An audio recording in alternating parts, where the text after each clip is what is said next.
go ahead and talk about the rise and fall of Blake Lively and where it all went wrong for her, okay? So aside from the fact that she's a Nepo baby, which if you're geriatric like me, you remember her sister Robin Lively in movies like Not Quite Human and Teen Witch.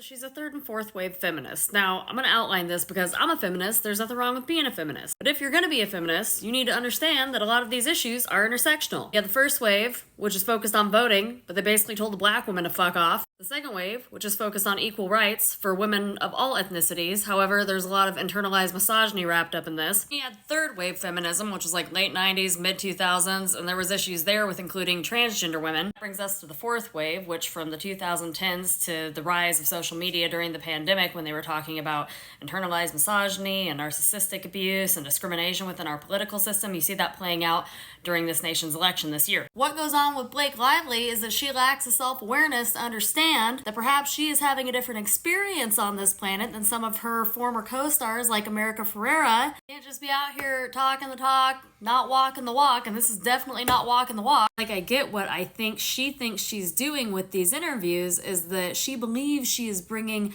tough issues to light with gender discrimination and sexual discrimination and sexism in Hollywood. She's yelling at the wrong people.